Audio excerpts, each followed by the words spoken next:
What's up, guys? Stop that. You think you're being funny, but you're being really, really childish. Jackson likes to wear makeup. Jackson cries his way through sex. Jackson keeps a ruler by the side of the bed, and every day when he wakes up, okay, enough.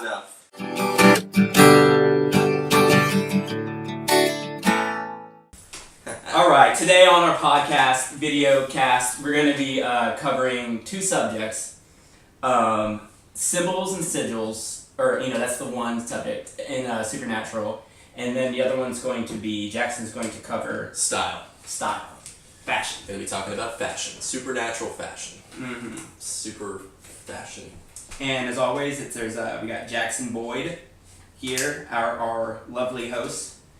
Oh, I'm the host, huh? Yeah, Hi. you're the host, and I'm the producer, I guess. Then why am I not introducing you? Oh, you're right. Go ahead. No, we'll switch these roles up, right? So I'm Jackson Boyd, the host of this show, Team Free Will. Hashtag TFW. Throw that on all the social media sites, okay? Hashtag TFW. 3 letters. It's not that hard. With me is my producer, Danny Wilt, my esteemed colleague in the world of what is not natural. It's unnatural. Yeah. Didn't they almost call the show that? Yeah, I think Unnatural. so. The show was almost named Unnatural. Is Yeah, I that think what so. it was? I think so.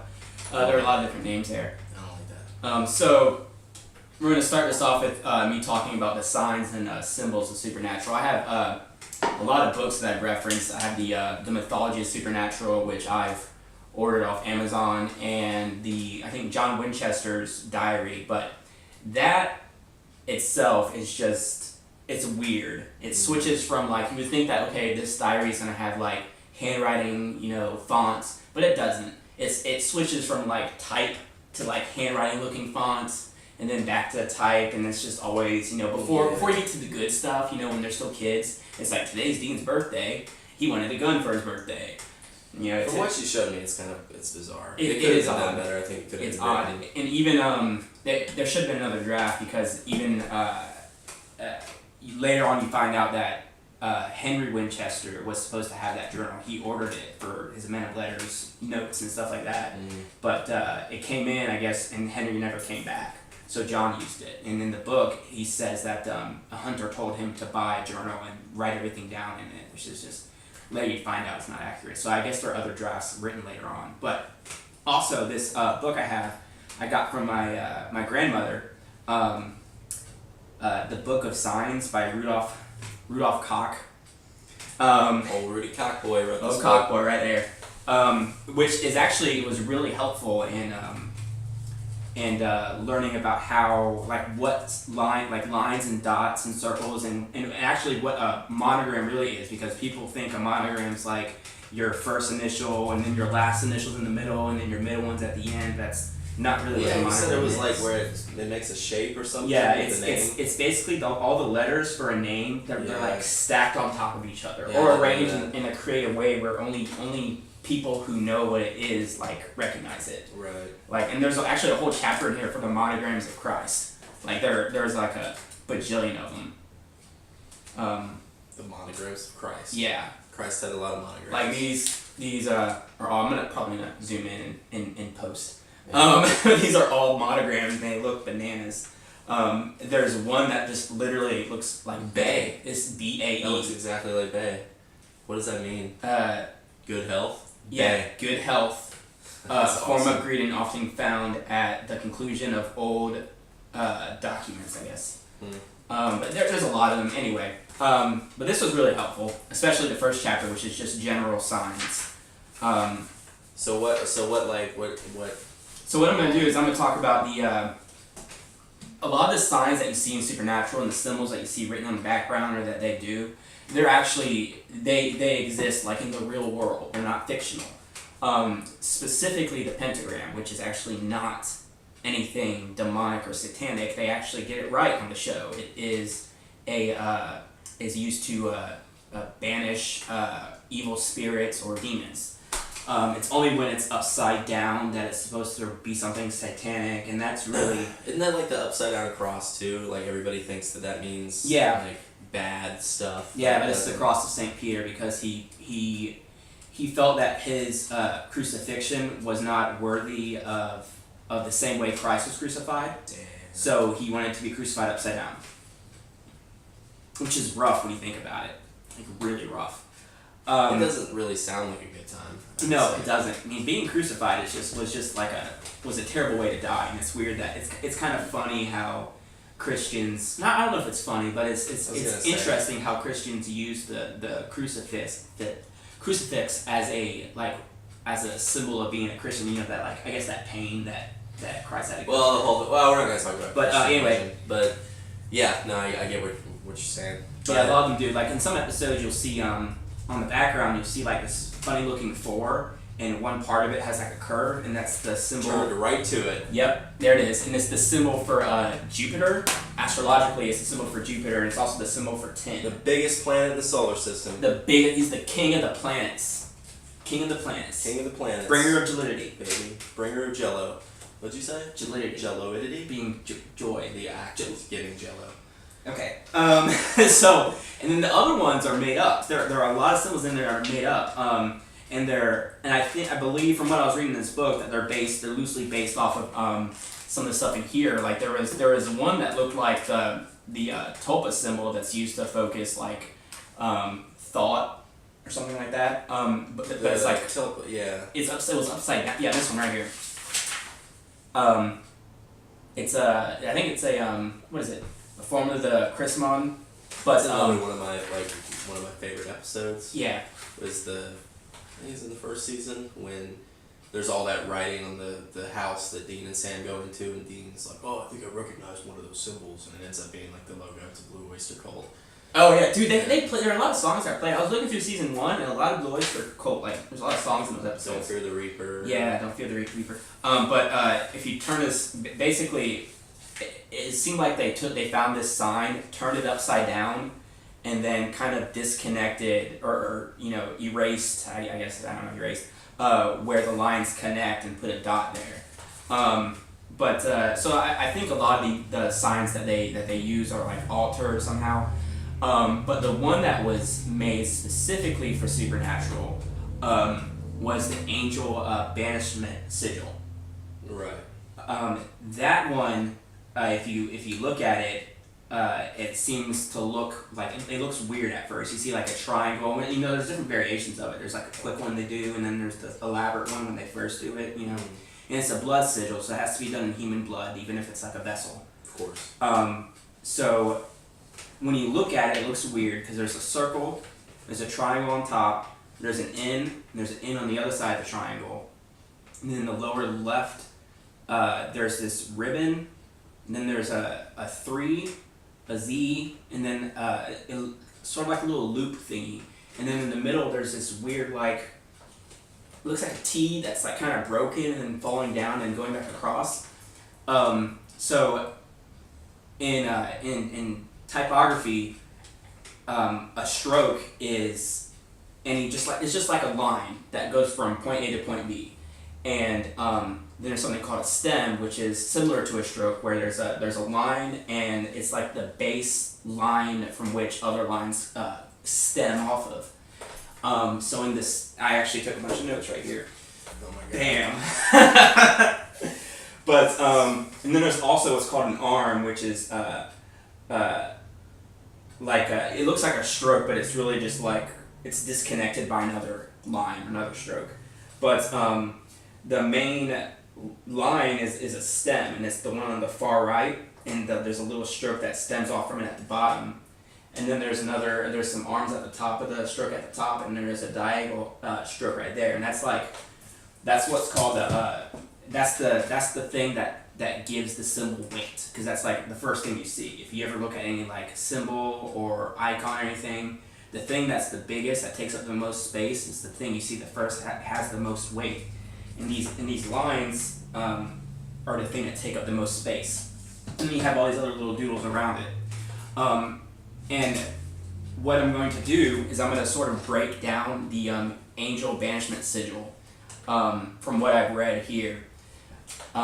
So you have a vertical line at the top when you first draw it, and it means what did I write? the vertical line is the oneness of God or descending or yearning for higher power.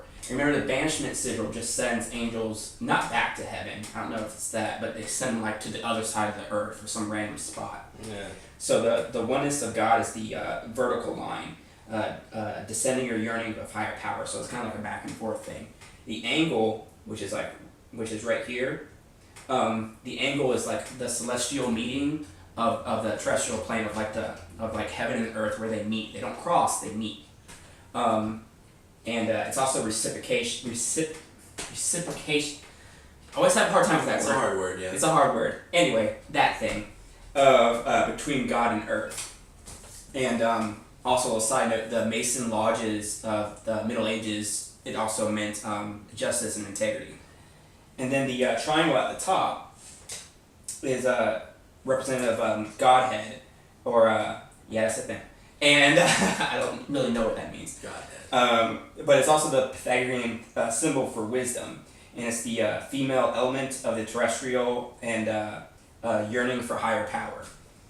And on that, this is a side note. This isn't really well, I'm going to get to it later, but the upside down. And these are, again, there are many different. There are different subjects for each, like a triangle in the general sense means this, but in alchemy it means fire. So, but the upside down triangle is of the male element, and it's celestial and striving for truth, or striving for the terrestrial. Because people say truth is something that's like people who are being honest. They're being down to earth. They're being truthful. So it's the celestial yearning for like the down to earthness or whatever, and then the female element is the terrestrial yearning for the celestial.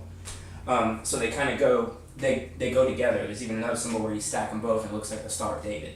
And then you have the horizontal line, which is just representative of Earth, which goes back to the angle, which is where the terrestrial meets the celestial.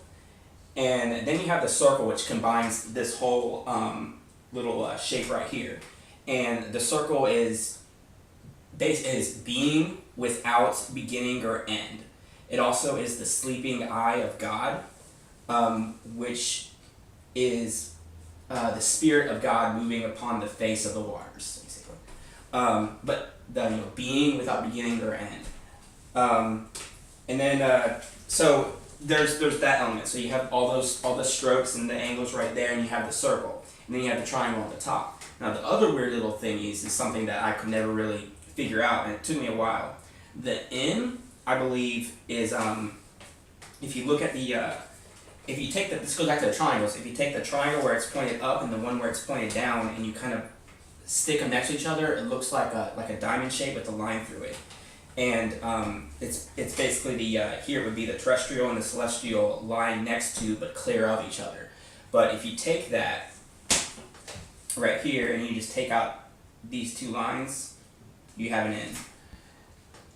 So I think that's what that would represent, because that makes sense there. Now you have this little ribbon symbol. At first I was like, is this the Jesus fish? But I don't think so. It's this ribbon symbol, which is actually I think it got popular in the 40s. It had to do with the yellow ribbon. Something about a yellow ribbon. That's when it really got started in the 1940s or something like that. But it became really popular as a symbol of like awareness or support for like charities and stuff like that in the 90s. So the ribbon would represent awareness or support. The 3, well, I'm gonna get to 3. 3 is gonna be last. Z is the alchemy symbol for tin. Well, it's a very basic symbol of tin. It's a Z, but it also has a line through it. Tin is also represented in alchemy through like 3 other ones. The 2 of them is like a 7 with a line through it, and the other one looks like the Jupiter symbol. Mm-hmm. That's tin. So and tin is one of the 7 metals in the periodic table of elements. And lastly, there's also the broken infinity symbol. So that weird little circle with a little like tail at the end of it. That's like the infinity circle, but it's broken, meaning like nothing lasts forever. Basically saying like this angel's being here in this room, it's not going to last forever. Right. Eventually you're going to get sent away. It doesn't last forever. And then lastly is the 3, and the reason I kept that for last is because it is very, very symbolic, especially if you're into like numbers and numerology. So the 3 represents good fortune, and it's the Pythagorean first true number. It's also represented by the triangle that has three corners, 3 lines, and it's the number of the divine. It's the number of time, representing the past, present, future, birth, life, death, beginning, middle, end. And it's also a sacred number. It's usually used when people are doing like a ritual or something like that. It's usually done, the ritual is done 3 times. For example, when Henry Winchester was doing the blood sigil to go, blood leads to blood. Mm-hmm. He says like Ka Na Li Pogo. He says it 3 times in that 20s. He says it 3 times and then it works. And 3 is also it's a magic number. In a lot of like fairy tales, there's like there are 3 challenges a hero has to overcome or something like that. The Goldilocks and 3 bears, and stuff like that. It's 3's in a lot of like fairy tales and stuff like that. 3 is I wrote here 3 primary numbers. I think I meant to write colors. Yeah, my bad.